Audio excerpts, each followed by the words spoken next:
Robert De Niro was filming Awakenings with Robin Williams when something unprecedented happened. They were doing a scene where Robin's character shows compassion to De Niro's catatonic patient. Mid-scene, De Niro broke character. Something he almost never does, and started crying real tears. Director Penny Marshall called cut, but De Niro couldn't stop. He looked at Robin and said, "I can't keep acting right now. What you're doing is too real. It's breaking me." The greatest actor of his generation admitted Robin's improvised humanity made it impossible to stay professional. It was 1990. And director Penny Marshall was making Awakenings, based on the true story of Dr. Oliver Sacks and his work with encephalitis lethargica patients, people who'd been in catatonic states for decades, frozen in their own bodies, unreachable. The film required two powerhouse performances. Robin Williams would play Dr. Malcolm Sayer, based on Dr. Sacks, the shy neurologist who discovers a drug that can temporarily wake these patients. Robert De Niro would play Leonard Lowe, one of the patients who'd been catatonic for 30 years. It was an unlikely pairing. Robin, known for manic energy and improvisation. De Niro, known for intense preparation and controlled precision. But Penny Marshall believed the combination could create something special. During pre-production, De Niro did what he always did: extensive research. He spent weeks at psychiatric hospitals observing catatonic patients. He studied the neurology of encephalitis lethargica. He worked with movement specialists to understand how to portray a body that had been frozen for 3 decades. De Niro's preparation was meticulous. He developed a specific physicality for Leonard: the rigid posture, the frozen facial muscles, the inability to initiate movement. He practiced for hours, training his body to remain completely still, to suppress even involuntary movements like blinking. By the time filming started, De Niro had transformed himself into Leonard Lowe. When he was in character, he was essentially a statue, breathing, but otherwise completely motionless. Robin's approach was different. He'd done research too, meeting with Dr. Oliver Sacks, reading about the patients. But Robin's process wasn't about exterior transformation. It was about emotional authenticity, about finding the human truth in every moment. The first few weeks of filming focused on establishing the hospital setting and the patient's conditions. De Niro spent long days frozen in position, portraying Leonard before the awakening. It was physically and mentally exhausting work, requiring absolute control. Then they reached the scenes where Dr. Sayer begins to break through to Leonard, where the doctor shows compassion and humanity to a patient everyone else has written off as unreachable. The script called for Dr. Sayer to examine Leonard, to try different approaches to connect with him. The dialogue was written, clinical observations, gentle questions, medical assessments. But Robin didn't stick to the script. They were filming a scene where Dr. Sayer sits with Leonard, trying to find some way to reach him. In the script, it was a simple interaction. The doctor speaks, the patient remains frozen, and the scene ends with the doctor making notes.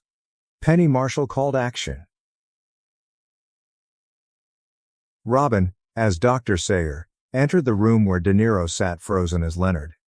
Robin started with the scripted lines, asking Leonard questions, getting no response. But then Robin did something that wasn't written. He reached out and gently touched De Niro's face. Not clinically, but tenderly. Like someone touching a person they cared about, someone they saw as human rather than a case study. "I know you're in there," Robin said softly, "not in the script. I see you." His hand remained on De Niro's frozen face, and Robin's voice became gentle, almost a whisper. "You're not alone. I'm here. I see you." De Niro, in character as Leonard, was supposed to remain completely frozen. That was the whole point. Leonard couldn't respond, couldn't show he was hearing anything. But something about Robin's touch, about the genuine compassion in his voice, broke through De Niro's controlled performance. A single tear rolled down De Niro's cheek. Not scripted, not planned. A real emotional response to Robin's improvised humanity. Penny Marshall, watching through the camera, saw it happen. She grabbed her assistant director's arm and whispered, "Keep rolling, don't stop." Robin saw the tear too. And instead of breaking character, instead of acknowledging they'd gone off script, Robin stayed in the moment. He gently wiped the tear away with his thumb and continued speaking softly to Leonard. "It's okay," Robin said. "I know it's been so long, but you're still here. You're still human. You still matter." More tears started flowing from De Niro's eyes. He was trying to maintain Leonard's frozen physicality, but the emotional response was overwhelming his technical control. The scene that was supposed to be 2 minutes went on for 8 minutes. Robin just kept talking to Leonard, kept showing this gentle, unwavering compassion, kept treating this frozen patient as a complete human being worthy of love and attention. And De Niro kept crying, tears streaming down his face while the rest of his body remained rigid. Finally, Penny Marshall called cut. The set was completely silent. The crew had just witnessed something none of them had seen before: Robert De Niro losing control of his performance, his real emotions overpowering his character work. De Niro remained in his chair, still crying, unable to come out of it. Robin stayed next to him, hand still on his shoulder, not as Dr. Sayer but as Robin Williams, human being, making sure his co-star was okay. After about a minute, De Niro finally spoke, his voice shaking. "I can't keep acting right now," he said, looking at Robin.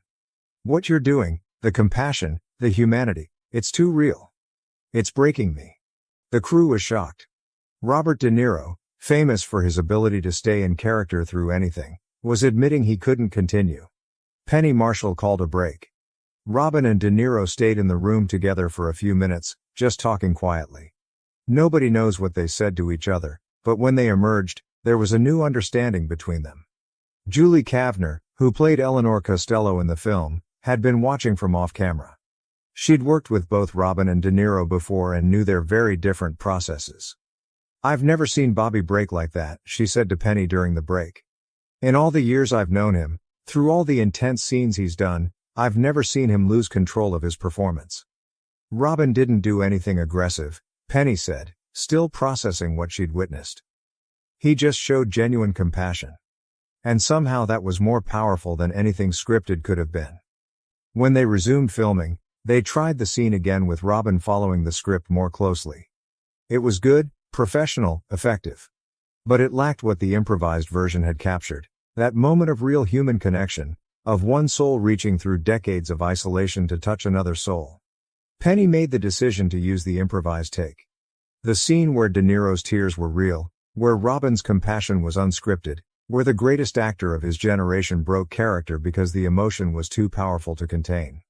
Over the following weeks of filming, there were more moments where Robin's improvised humanity affected De Niro.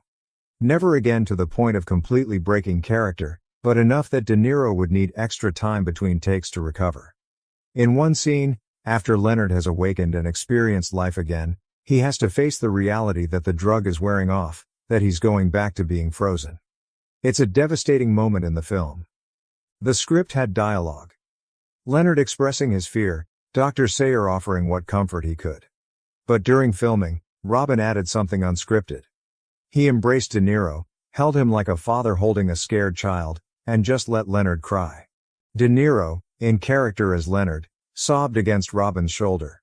Real sobs, coming from somewhere deeper than acting technique. When Penny called cut, De Niro stayed in the embrace for a long moment, still crying. "He does this thing," De Niro said later to John Hurd, another cast member. "Robin does this thing where he makes you forget you're acting. He's so present, so genuinely there, that you respond as a human, not as an actor." It was perhaps the highest compliment De Niro could give. He'd worked with the best actors in the world: Pacino, Streep, Keitel. But Robin was doing something different. Robin was being so authentically human that it made technique irrelevant. The experience affected De Niro deeply. He was used to being the one who went deepest, who brought the most intensity, who pushed scenes further than anyone expected. But Robin was matching him in depth while making it look effortless. "I prepare for months," De Niro said to Penny one day. "I research, I practice, I build the character from the ground up. Robin just shows up and finds truth in the moment. And somehow his way is just as powerful as mine. Maybe more powerful, because it's so immediate." The rest of the cast noticed the dynamic. Ruth Nelson, who played Leonard's mother, watched Robin and De Niro work together and saw how Robin's approach was affecting the controlled actor. "Bobby is all about control," Ruth observed. "Every gesture, every expression is chosen. But Robin keeps surprising him with these moments of spontaneous humanity, and Bobby has to respond in the moment." It's pushing Bobby to a place he doesn't usually go, somewhere less controlled, more vulnerable. Max von Sydow, who played another patient, saw it too. Robin improvises compassion, Max said. Not dialogue, not actions, but genuine care. And you can't act your way around genuine care. You can only respond to it as a human being. As filming continued, De Niro found himself looking forward to scenes with Robin, even though they challenged him in ways he wasn't used to. The improvised humanity Robin brought made De Niro work differently, feel differently. In their final major scene together, where Leonard is slipping back into catatonia and Dr. Sayer has to say goodbye, Robin again went off script. Instead of the written dialogue about hoping for future treatments, Robin just held De Niro's hand and said simply, "Thank you for trusting me. Thank you for letting me see you." De Niro, as Leonard, looked at Robin with such raw gratitude and sadness that half the crew started crying. It was the most emotionally honest moment in the entire film, and it came from Robin discarding the script to speak a simple human truth. When Awakenings wrapped, De Niro did something he rarely did. He talked openly about how a co-star had affected him. "Robin broke me," De Niro said at the wrap party. "In the best way. He showed me you don't always need a plan. Sometimes you just need to be present and human, and that's enough." It was an extraordinary admission from an actor famous for his preparation and control. When Awakenings was released in December 1990, both Robin and De Niro received critical acclaim. But people noticed something in their scenes together, a rawness, an authenticity that transcended typical screen acting. Roger Ebert wrote, "Williams and De Niro create something remarkable, not two performances interacting, but two souls genuinely connecting."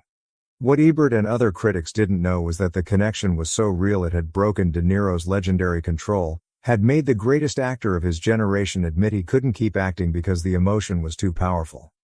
Years later, in a rare interview, De Niro talked about Awakenings. The interviewer asked what scene had been most challenging in his 5-decade career. De Niro's answer surprised everyone. "There's a scene in Awakenings where Robin improvised. He touched my face and spoke to me with such genuine compassion that I couldn't maintain my character's catatonia. I started crying real tears. I tried to stay in character, I'm trained to stay in character. But I couldn't. Robin's humanity was stronger than my technique." He continued, "That's the only time in my career where another actor's performance overpowered mine. Where I had to stop and say I can't keep acting right now. Not because Robin was doing anything manipulative or overwhelming. But because he was being so genuinely compassionate that my human response overrode my actor training." The interviewer asked if it was frustrating. "No," De Niro said. "It was humbling. It taught me that technique isn't everything. Sometimes the most powerful thing an actor can do is just be genuinely present and human." Robin understood that instinctively. Penny Marshall has also talked about that day of filming, about watching through the camera as Robin's improvisation broke De Niro's control. "I knew immediately we were capturing something special," Penny said. "But I didn't realize until later how rare it was. Bobby doesn't break. He's broken down for roles, but he doesn't lose control of his performance. But Robin's compassion was so real, so undefended, that Bobby had to respond as Bobby, not as Leonard." When Robin Williams died in 2014, De Niro's statement was brief but powerful. "Robin could do something I've spent 50 years learning to do, and he could do it without trying. He could access pure humanity and let it flow through him without filter.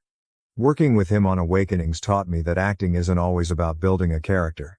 Sometimes it's about tearing down walls and just being human." Robin had no walls. That was his gift and his curse. That last line, his gift and his curse, carried weight. Because the same radical openness that allowed Robin to break through De Niro's defenses, that made him so present and compassionate on camera, was also what made Robin so vulnerable to his own pain. The scene where Robin touched De Niro's frozen face and said, "I see you," wasn't just good acting. It was Robin's entire philosophy of life, to see people, really see them, to acknowledge their humanity no matter how frozen or lost they seemed. And when that same compassionate presence was turned inward, when Robin looked at himself with that same clarity, the pain he saw was unbearable. The tears that rolled down De Niro's face during that scene were real because Robin's compassion was real. Not performed, not calculated, not technique. Just one human being seeing another human being and saying, "You matter, You're not alone, I see you. That's not acting. That's radical empathy. And it's so powerful that it can break through the defenses of the most controlled actor in the world. Robert De Niro couldn't keep acting because Robin Williams made it impossible to hide behind character. Robin demanded presence, authenticity, genuine human connection. And when faced with that level of realness, even the greatest actor had to stop performing and just be. That's the scene that Penny Marshall kept rolling on. That's the moment De Niro calls the most challenging of his career. That's what ended up in the film, not two actors performing, but two humans connecting so deeply that one of them had to admit, I can't act through this. It's too real. You're breaking me. And in that breaking, in that moment of surrender, something more powerful than acting emerged. Something true,